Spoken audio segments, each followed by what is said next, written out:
You may have heard that living in a van in the UK saves you lots of money, but for us, it cost us an absolute fortune. In this video, we're going to reveal all, after 2 years of living full-time in a van in the UK, why it costs us so much money, what our cost of living is, and keep on watching right to the end, where we'll show you how we make money on the road. All costs are approximate and don't include activities or parking charges. Okay, before we go into why van life costs us a fortune, we'll go into quickly one cost that everybody who goes into van life has to pay, and that is the cost of the van. Talk about this very quickly because it's how long is a piece of string. You can spend £2 on an empty shell of a rusty old van, or you can spend £200,000 on a coach-built motorhome that's all set up and ready to go. It's completely up to you, but obviously same rules apply for buying any vehicle. Check the mileage, check the year, check the condition of the van, and check the history as well. The first van that we got was a Transit. It cost us £9,000. It was really good, the condition was great, and it was low mileage. Because all of that was so good, we felt confident to get it professionally converted, which cost us over £7,500. The second van we got, which is the van we have now, is a Citroen Relay Luton that cost us £15,000. And because it's twice the size, it cost us twice the money to convert as well. So they're the two different size vans. Everyone's got to buy a van to get into van life. Just take your time, make the decision properly, because hopefully you'll be living in it for a long time. Okay, so let's get into the daily cost of living in a van, or a weekly cost of living in a van, which is what we're going to talk about in those sorts of numbers. We're going to talk about it with regards to winter van life, because winter van life is more expensive. You're using up a lot more fuel and other stuff, so it's best to get the worst case scenario, in our opinion, and that's sort of the what we're going to be giving you right now, just so you know, based on our cost of living over the last few months. Let's talk about modern times. Let's not talk about a year ago, a year and a half ago. Let's talk about the last few weeks and few months for us as we're approaching winter. So the first cost that you want to be factoring into it, obviously, is fuel. The cost of diesel at the moment, it's skyrocketed. It doesn't look to be coming down. It fluctuates slightly, but really it's costing around £1.80 to £2 a litre of diesel. Factoring that into it, it's changed the way that we've done van life and the way that we do van life. So ever since the cost of diesel price has gone up, we've travelled a lot slower. Where we would spend one night in each place, we now spend 2 nights in each place. And for that reason, we use a full tank of diesel every single week, which costs us around £150. So £150 for a full tank of diesel. That includes one long journey, travelling to wherever we want to go to in the UK, usually within reason, you know, 100 miles, 150 miles, that sort of thing. And then sticking around in that area for about a week, it's 150 quid per week. How do we keep warm in winter? Keeping warm is essential for happiness whilst you're doing van life, especially for my wife Janine, who really does not like the cold. So we have a diesel heater in a van. We also have a log burner. Those logs cost us about £5 a week, shall we say. But the diesel heater, which is our main source of heat, we add £15 per week for diesel for that. Now we're only in the van in the morning and in the evening with that, so that's the cost of diesel for that diesel heater per week for just the morning and the evenings. If you're going to be spending long times in the van, then you want to double that. An extra 30 quid if you light your heat and you're going to be staying in your van. But we go out and do activities and walk about during the daytime, so it's just the morning and just the evening, £15. Okay, so the good news is that water is almost 99.9% of the time free. So we usually go to supermarket petrol stations and top up there, and it works out really well for us. The other cost that you've got to factor into living in a van is potentially campsites. Now, it depends on your setup in your van. We have a pretty good setup in ours. We are completely off grid, which means we generate our own power, apart from the diesel heater, of course. But even our diesel heater, not only does it keep us warm, but it heats up our boiler, so we have hot water so we can have showers. Unfortunately, there isn't much sun during the winter time, so therefore we have to go to a campsite once a week to top up our lithium batteries via electric hookup. We've sort of observed and noticed that during winter, you pay between £20 and £25 per week for one night stay. That's our general running cost during winter. On that same note, it's definitely worth investing in lithium batteries and solar panels for the rest of the year, because we wild camp for free every single day, therefore making it a very cheap way to live if you just factor in sleeping or parking for the night.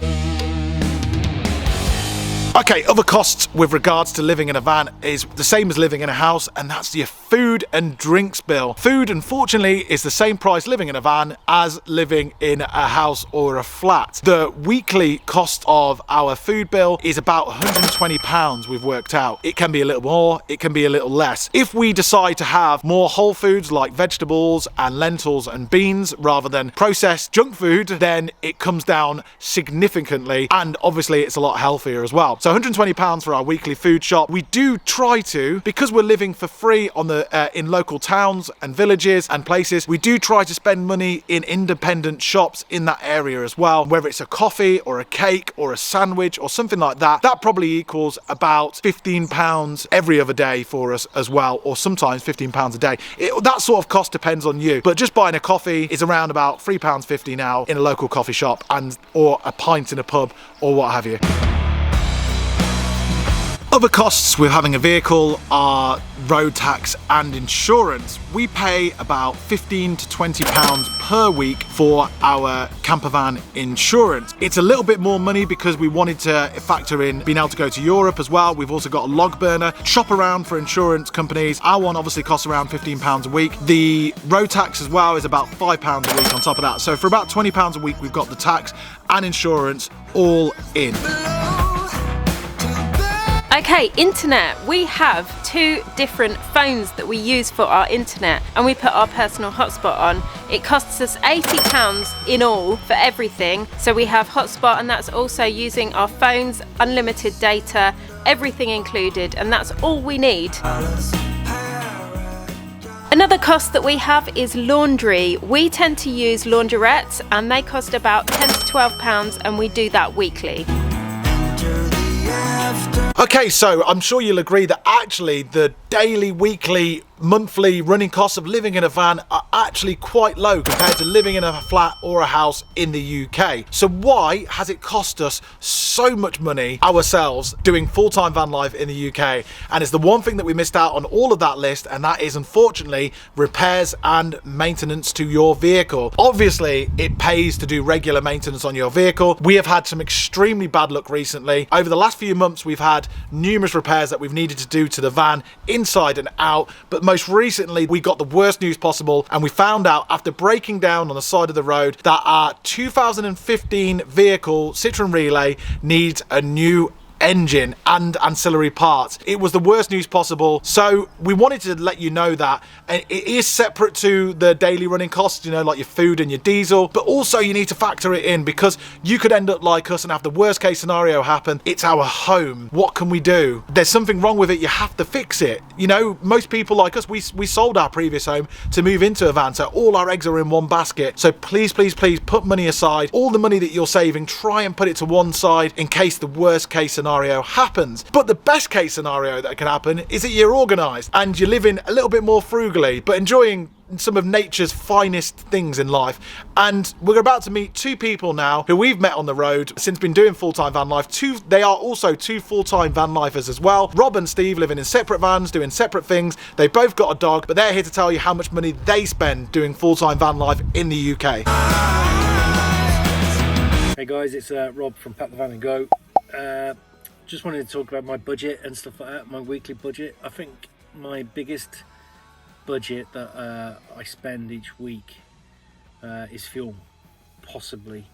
One of the things that I tried to do over the years, the past 2 years of living in Scotland, this is my 3rd winter now up in Scotland, you get to know areas where I can park up for long term, and within reach of those areas I have the ability to go to Aldi or Tesco's or something like that, get LPG, get fuel and go for a shower, do laundry. So within a driving distance, and then I can go to somewhere and park up for like a week or so, and then move on to somewhere else. So I know quite a lot of locations around here, and that allows me to then stick within my budget.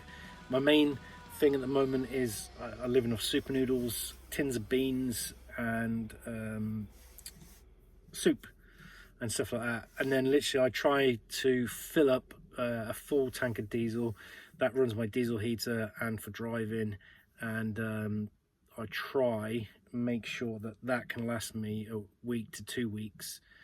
if not longer. I'd like it to last me a whole month, but sometimes you have to move around to charge the batteries up. But apart from that, my biggest budget is diesel, I guess, at this current climate of fuel prices. Hope that helps. Oh, it's your Liam, Janine. We got snow today. I'm Christine. How you doing, guys? Lovely to see you. My costs, the way I live in Christine, with me and my dog Sky. It's all on my channel, guys. Winter time, it's around about £450, £500. Summer, it's about £100 cheaper per month. This is, guys, total all inclusive. All my gas, my electric, my food for me and my pooch. My biggest tip in van life, guys: relax. Slow down, don't rush from site to site, explore the area that you're in, get out there, get wrapped up, enjoy our wonderful, wonderful kingdom in van life, guys. Cheers, Liam, Janine, love you both. Alright, so that's the cost of living for van life in the UK. So how do we make money on the road full time doing van life? Well, the main one is, right, what we're watching through now is YouTube. YouTube pays us through ad revenue. So we create videos, YouTube puts adverts in those videos. When people watch them, we get paid a small percentage of every view of that ad or click of that ad or whatever. The more views you get, the more income you get from that. Another way of earning money in a similar sense is through sponsorship. There are many brands out there that want creators, influencers, that sort of thing to send their products to and their services to try out, and then if you like them, tell your audience about them. We do that every now and then. We don't do it all the time, but it's another really good way of earning money on the road. Both those things are through social media, so if you haven't already, start up an Instagram account, start up a YouTube channel, Facebook page, and get going with it. You may see also other YouTubers setting up merchandise shops. It's another good way of doing it through drop shipping. So obviously you're on the road, you don't want to be carrying around loads of t-shirts and hats with you. You can do it through drop shipping, where other companies do all the fulfillment of the order. All you do is direct traffic to that website and they will take care of the rest. Obviously you get paid less money for doing that, but it's another really good way of having another income stream whilst on the road. Obviously since the pandemic as well, a lot more people are working remotely. Internet's getting better. We've noticed the phone signals are even getting better, which is what we use for internet. So many people are able to do their daytime job that they were in an office before the pandemic actually from their van. You just got to get the internet sorted, get in a place where you can get regular Wi-Fi, and that is another way that we see other people doing full-time van life and earning a living. And yeah, believe it or not, we actually bought our first van, I think in 2005 or 2006 in New Zealand, and we lived in this tiny little Toyota Hiace for a year, and we travelled around doing farm work, orchards and vineyards and that sort of thing. You can do the same in this country, you can do the same in Europe as well. We've never done it before, we've only done it in New Zealand, but that's another way of affording van life in the UK. And from what we remember of it, it was the best times ever because there's such a lovely community there as well, and it can end up being something you do in summer and you take the winter off, or sort of vice versa. So we do recommend that as well. We hope you've enjoyed this honest account of full-time van life in the UK and the cost of living. We are really sincerely hoping that our new engine will be put in our van very soon so we can get back out on the road, hopefully before Christmas. Who knows? Thank you for watching. Thank you for subscribing if you like the content. It does mean the world to us. The little subscribe button's down below the video here. And yeah, join us next time for some more van life adventures across the UK. Hold on tight, found what we're looking for in life. Call us crazy, but things are finally right. With you and I, the future